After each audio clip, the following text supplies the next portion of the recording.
Ayan. So, for this night, we'll be talking about our second machine experiment. Again, our experiment is related to system and network administration. Kaya mga related doon yung mga scriptings na kailangan po natin gawin.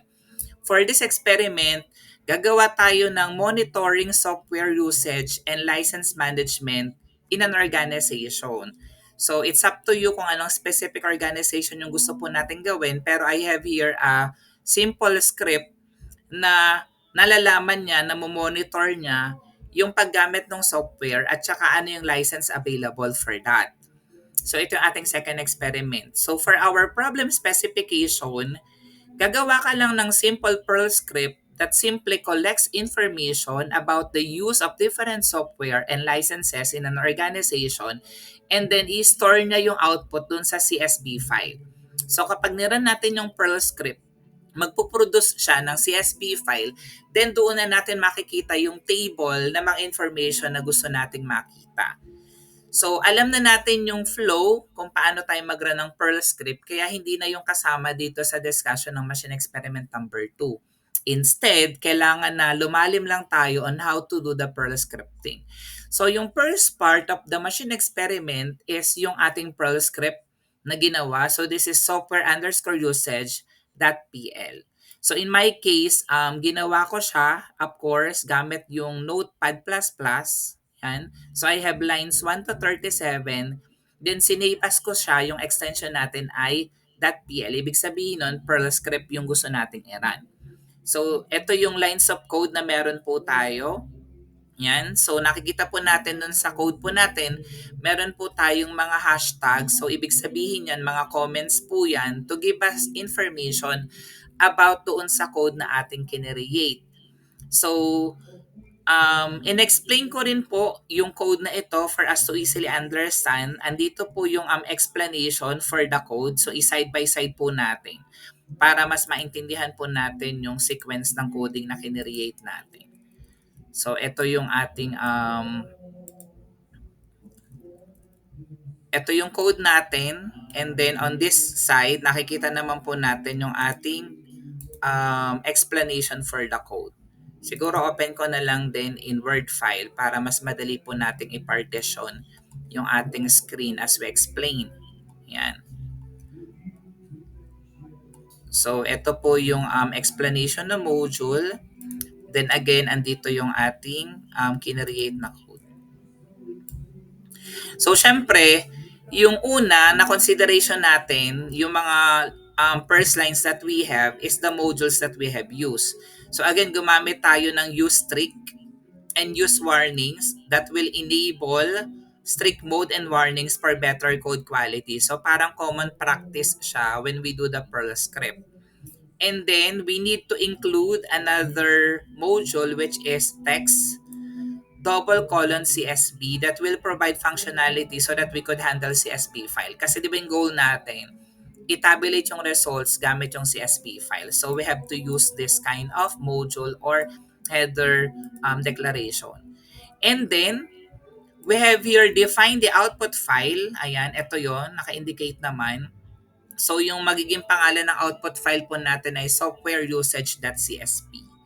So, ito yung explanation. It simply define the name of the output file na gusto nating i-produce.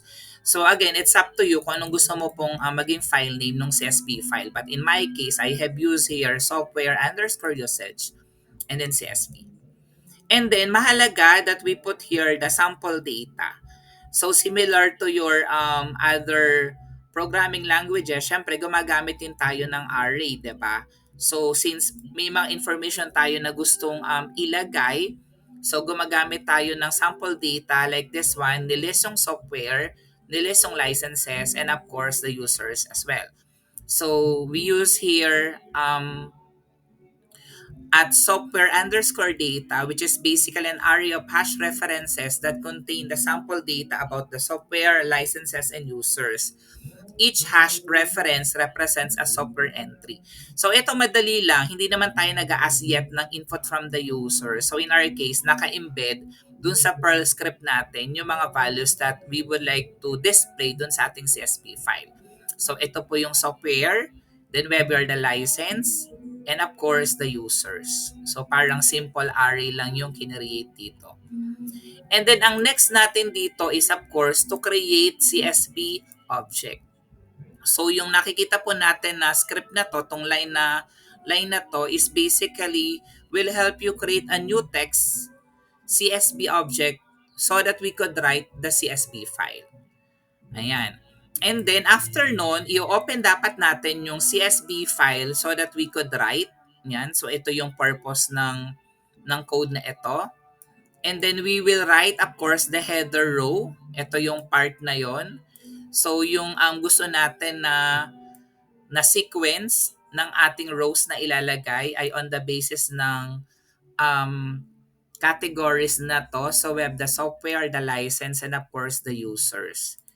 And then of course, andito na rin yung pag-loop nung data rows na kukuhanin natin coming from the created software underscore data na hash reference natin na naka-array. So doon natin kinukuha yung ating information na nilalagay doon sa table, doon sa CSV file.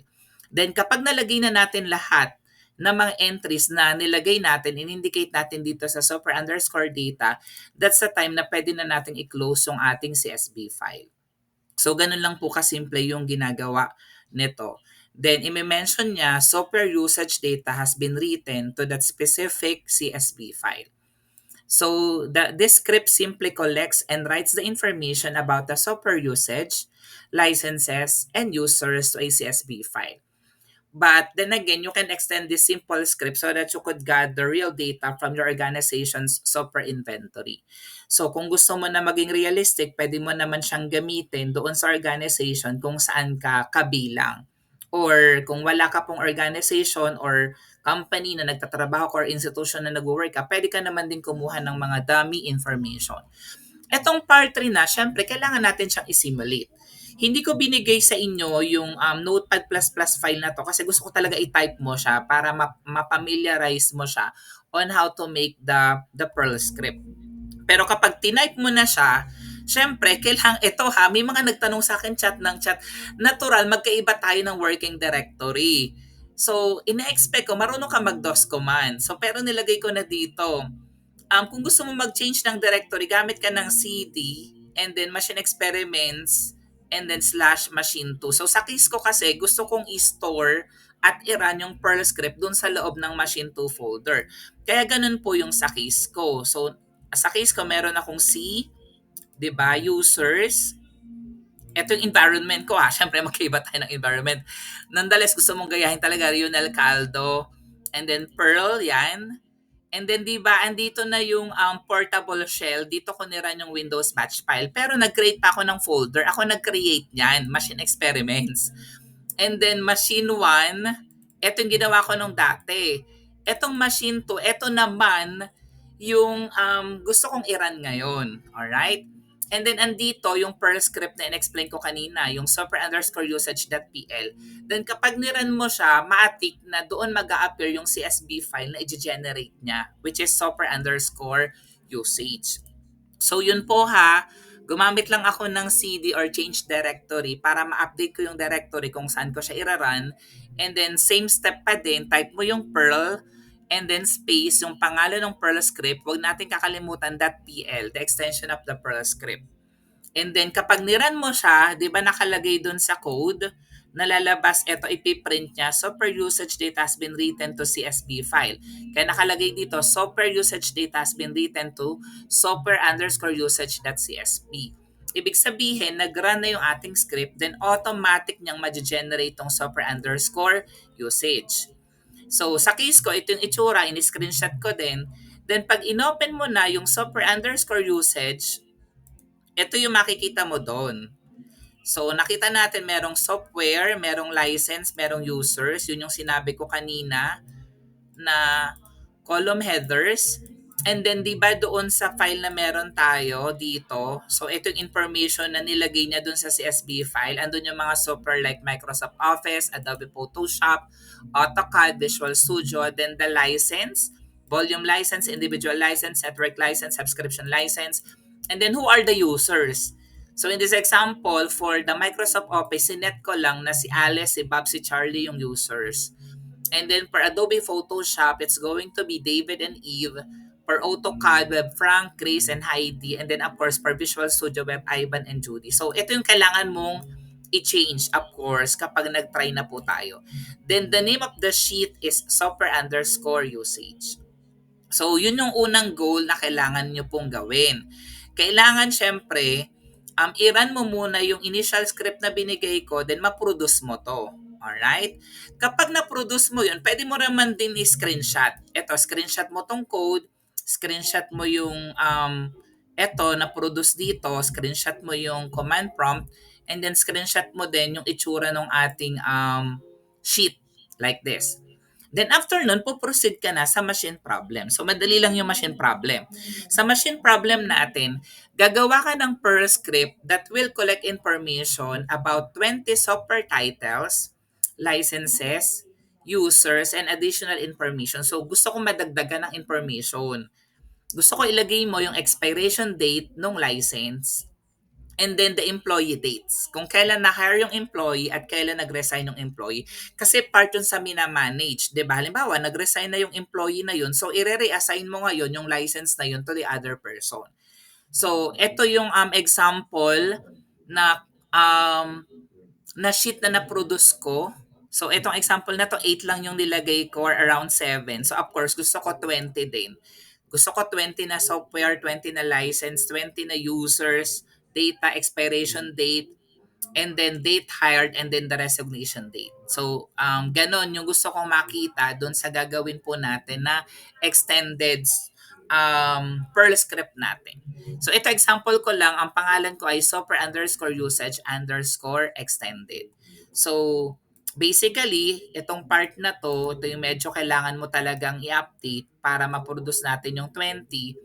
And then, i-produce mo sa akin, pakita mo sa akin yung screenshot ng Perl script along with this table showing na na-update po talaga natin yung ating Perl script.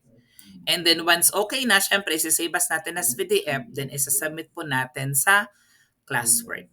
Thank you.